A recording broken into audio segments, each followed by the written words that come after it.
Indonesia turut memberikan bantuan kemanusiaan bagi bencana gempa bumi besar di Myanmar. Bantuan berupa logistik dan juga tim SAR telah tiba di Myanmar dan akan terus berlanjut secara bertahap. Indonesia telah mengirimkan bantuan kemanusiaan bagi bencana gempa bumi besar di Myanmar. Bantuan berupa logistik dan tenaga tim SAR telah tiba di Myanmar. Pengiriman bantuan dilakukan bertahap mulai tanggal 31 Maret lalu dan akan dilanjutkan hingga 3 April mendatang. Pengiriman bantuan kemanusiaan dilakukan menggunakan pesawat Hercules dan Boeing dibagi dalam 2 kloter. Tim SAR yang diberangkatkan akan bertugas selama kurang lebih 2 pekan. Pengiriman bantuan kemanusiaan dikoordinir BNPB. Bantuan kemanusiaan bagi Myanmar melibatkan banyak pihak. Kementerian Kesehatan menyiapkan tenaga medis beserta obat-obatan. Basarnas mengirimkan tim SAR dengan perlengkapannya.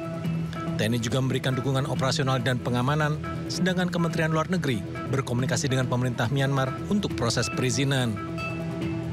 Nah, hari ini tim pencarian pertolongan YUSAR setelah ini diberangkatkan. Kekuatannya 53 orang, dibantu pengamanan dan 1 pesawat Boeing 747 milik TNI Angkatan Udara.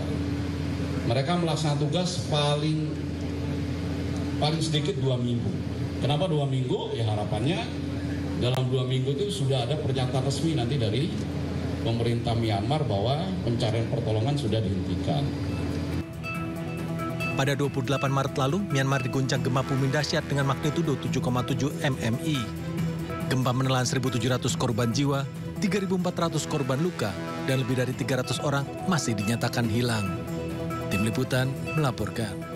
Kembali di Sido Siang, pemirsa Lapas Kelas 1 Cipinang, Jakarta dipadati ratusan keluarga warga binaan yang datang berkunjung di hari Lebaran.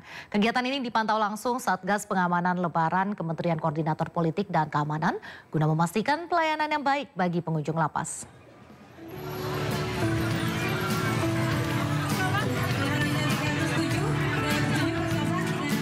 Lapas Kelas 1 Cipinang, Jakarta ramai dipadati ratusan keluarga warga binaan yang datang berkunjung pada hari kedua Lebaran pada Selasa siang. Mereka datang untuk berlebaran dengan keluarga yang menjalani masa tahanan di lapas ini. Kunjungan keluarga warga binaan ini langsung dipantau oleh Satgas Lebaran dari Kementerian Koordinator Politik dan Keamanan Republik Indonesia guna memastikan pelayanan berjalan baik. Alhamdulillah, saya lihat di tempat ini pelayanan cukup bagus sekali. Petugas mampu mengarahkan para keluarga-keluarga yang akan menengok keluarganya di dalam, ya, dilayani dengan sangat baik.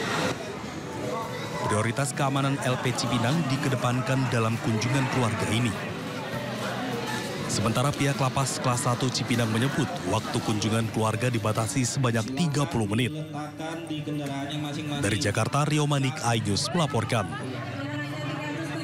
Pemirsa, mantan Gubernur Jawa Barat Ridwan Kamil terlihat melaksanakan sholat Idul Fitri di masjid dekat kediamannya di Bandung, Jawa Barat. Kehadiran RK menarik perhatian, terlebih namanya yang terseret kasus dugaan perselingkuhan. Ridwan Kamil atau yang akrab disapa RK terlihat melaksanakan sholat Idul Fitri di masjid dekat rumahnya. Meski sholat di lokasi yang sama dengan sang istri Atalia Prataya, namun RK tidak datang dan pulang bersama sang istri. Saat ditanya terkait sederet kasus yang menyeret namanya, RK menekankan sudah menempuh jalur hukum. Ia juga terlihat lebih banyak menunduk dan menghindari awak media. Sementara sang istri Atalia sempat meladeni awak media meski saat ditanya terkait kasus suaminya, ia tak menjawab. Sebelumnya RK terseret isu dugaan perselingkuhan dan diduga memiliki anak bersama model majalah dewasa Lisa Mariana. Terkait yang lagi ramai Pak, gimana Pak? Pakai ahli hukum kan, dan tim hukum aja. Makasih ya. Oh iya Pak, siap. Kasih punten Pak. Memilih di sini Bu, sholat Idul Fitrinya? Karena kami tinggal di sini. Oh, nggak milih di ini, di kabupaten, di rumah Ibu mertua? Karena rumah kami di sini, kami berdomisili di sini, jadi kami bersama dengan keluarga kan sudah terbiasa saling berinteraksi, jadi rasanya ya lebih tepat melaksanakan di sini. Oke, siap. Mau izin Bu, sedikit tanggapan terkait yang lagi ramai terkait lagi lebaran puasa ini, lebaran maaf, izin tolong kita dipertanyakan.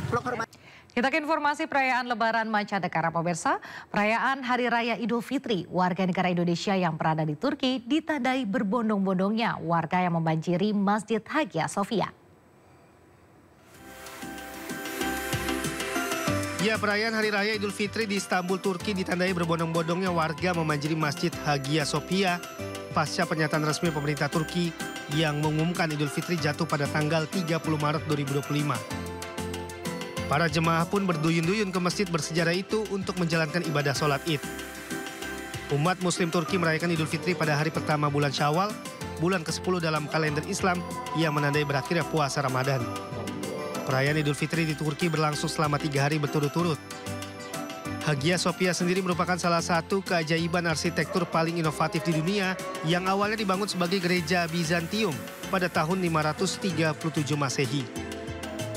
Setelah penaklukan Konstantinopel pada tahun 1453, bangunan ini kemudian diubah menjadi Masjid Agung dan tetap bertahan selama berabad-abad hingga saat ini.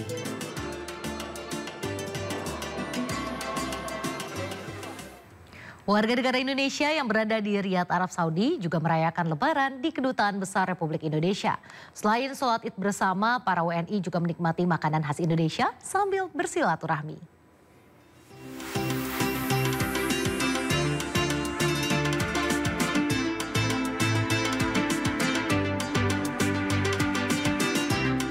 Ratusan warga negara Indonesia di Riyadh, Arab Saudi mengikuti salat Idul Fitri di Kedutaan Besar Republik Indonesia pada Minggu pagi waktu setempat. Kegiatan menyambut hari kemenangan ini dibuka oleh Duta Besar Indonesia untuk Arab Saudi yang menekankan pentingnya menjaga persatuan dan kebersamaan di perantauan. Innal aizin wal faizin, taqabbalallahu minna wa minkum, taqabbal ya karim. Kepada semua warga negara Indonesia yang ada di Arab Saudi.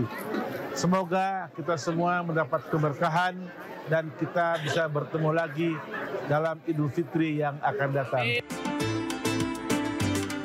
Kegiatan menyambut Tahun Baru 1446 Hijriah ini juga diisi dengan halal bihalal dengan suguhan berbagai hidangan khas Indonesia seperti lontong sayur, nasi goreng, mie ayam hingga bakso. Ini saya Lebaran ke-8 seringnya di KBRI karena lebih homey, lebih terasa.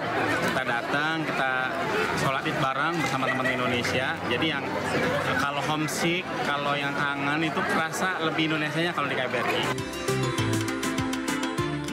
Momen silaturahmi ini pun diharapkan semakin mempererat rasa kekeluargaan di antara lebih dari 1.000 warga negara Indonesia yang berdomisili di berbagai wilayah di Arab Saudi. Kembali di Sido Siang, pemirsa, kabar duka datang dari dunia perfilman Indonesia. Aktor senior Reza Hetapi meninggal dunia dalam usia 68 tahun di RSPAD Jakarta Pusat. Reza Hetapi, aktor yang dikenal lewat berbagai peran ikonik sepanjang karirnya, menghembuskan nafas terakhir pada Selasa malam di Rumah Sakit Pusat Angkatan Darat, Jakarta Pusat. Rencananya almarhum akan dimakamkan pada hari Jumat mendatang menunggu kepulangan salah satu anaknya dari Amerika Serikat. Kondisi kesehatan Ray memang sempat menjadi sorotan publik pada 2023 lalu. Saat itu salah satu putra almarhum yakni Rama Putra Sahetapi mengungkapkan ayahnya mengalami serangan stroke dan harus istirahat total. Reza Hetapi dikenal sebagai aktor yang berdedikasi dan mencintai Nusantara. Sementara maksud kami semasa hidupnya, Reza Hetapi sempat berpesan agar dimakamkan di makam keluarga di kampung halamannya di Donggala, Sulawesi Tengah.